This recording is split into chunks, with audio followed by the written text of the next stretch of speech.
There'll be an episode in the near future where Paul and I just sit here and go, for 20 minutes. Hopefully with a glass of whiskey in some exotic location. Maybe at not 9, 10 in the morning, but if we do an afternoon road show or something, that would be... Yeah. No, I have never descended into day drinking, thankfully. But, this time, right? I mean, don't discount it. I will tell you, Paul Thurrott, it's supposed to be 70 freedom units here today. Yeah, that's warmer than we're going to get, but we've got 3 straight days of 60 plus. Yeah, which is, I don't know, February 15th, it should be not not complaining, just more worried about the impending apocalypse. Sure, I'll see what July looks like, Yeah, when it's... If I get snow. Oh, don't even say that. I mean, we have gotten snow in May before. Actually, it's like 2 years ago or something like that. We got snow in May. Right. Well, it could be worse. You could live in, what do they call it?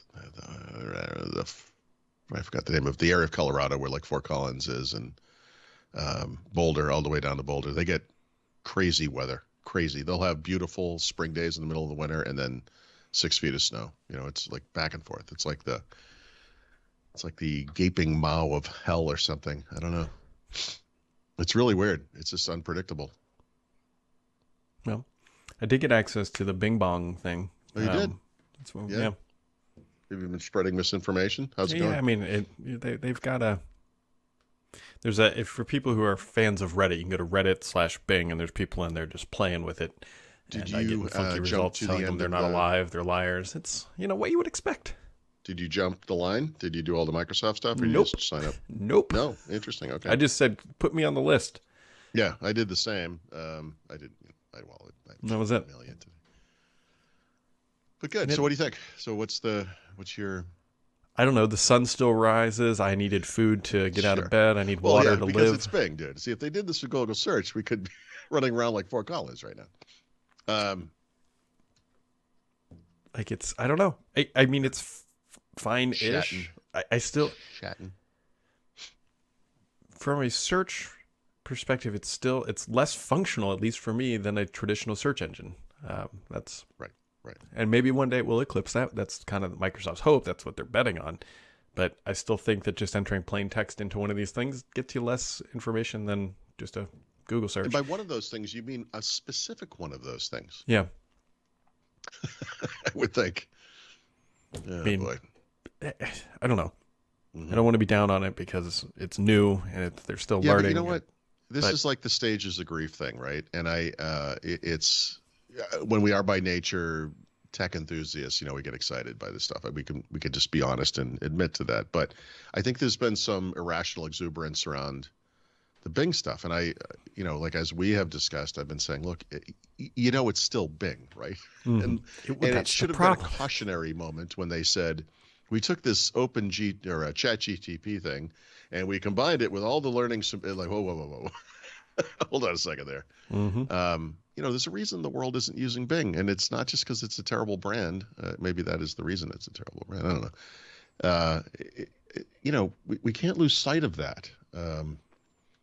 So I feel like Google doesn't have to do too much to stay in exactly where they are.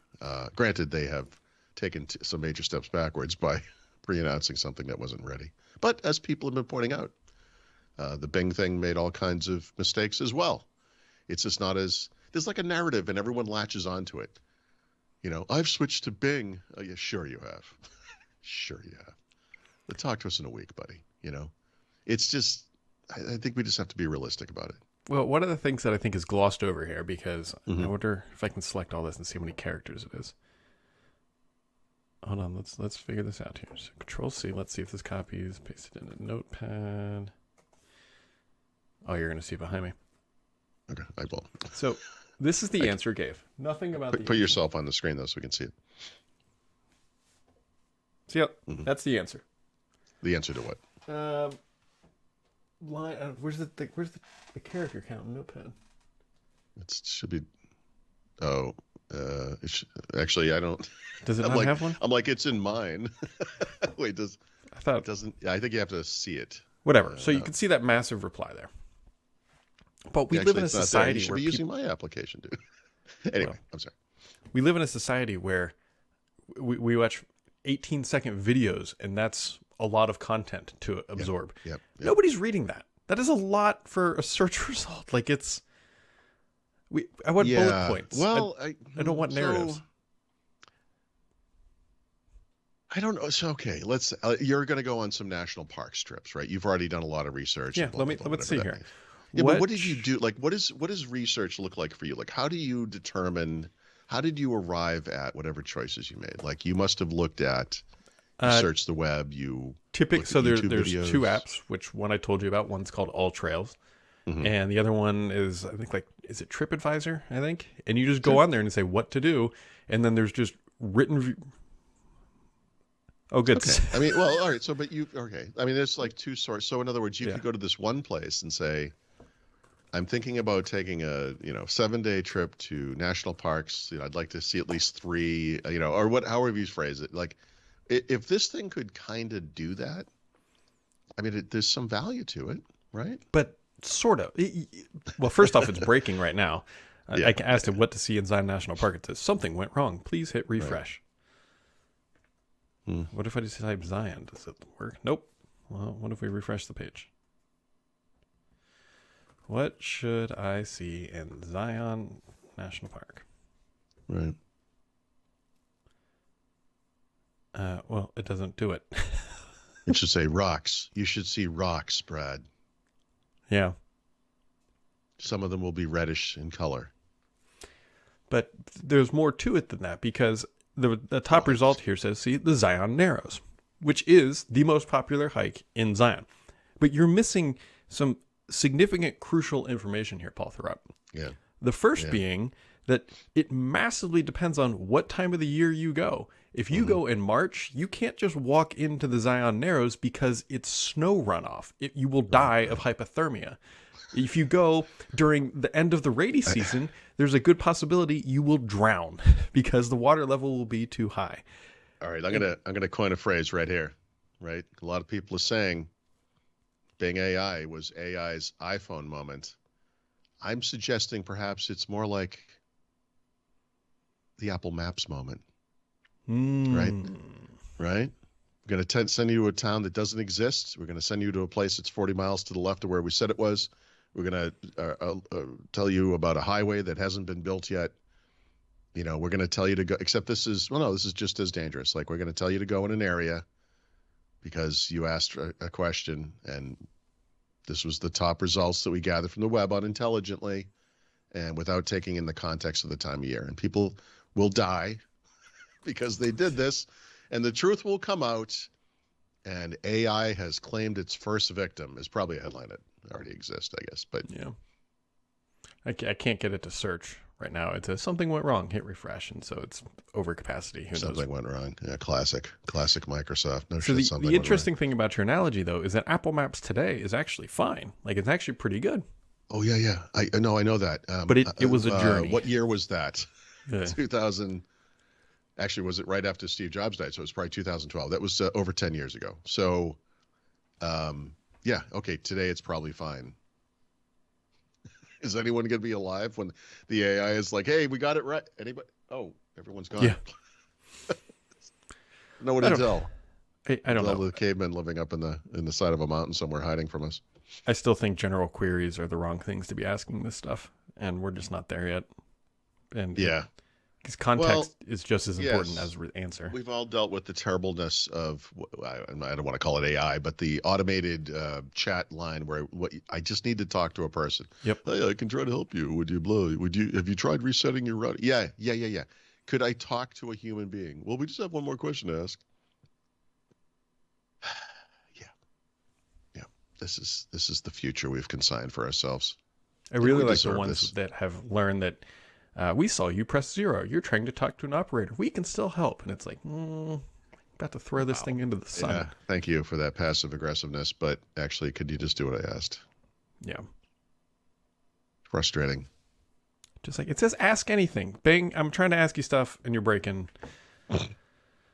Here's what I generated for you. My central point remains the same. I don't understand why they did this now. It's clearly not ready.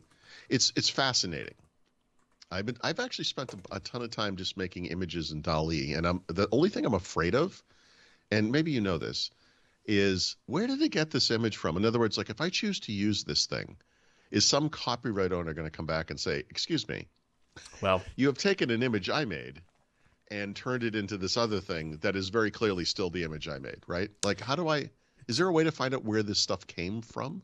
I don't think so. No. And this Because is it didn't come out of someone's brain. This is what's in the you know courts. Like we don't. So if you give me 10 images and I generate an image based off of that, is that copyright infringement? I don't know. The law doesn't.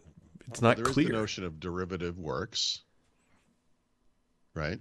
So it's not like an umbrella, your get out of jail free card or anything. But no, I mean, but okay. So let's convolute it even more. Let's say I take 100 images and only one of yours is in there. Is that a derivative work, or because there's 100 other or 99 other images, is that a unique piece? It sounds like a class action lawsuit where all of the owners of those copyrights or whatever. Well, that is what's happening right now. That there are, I think, a couple different. I think Midjourney's being sued. Like everybody's getting sued, and then eventually something will shake out about this. But it's, I mean, I know. And then here's the other fun one. So let's say that is copyright protection or whatever.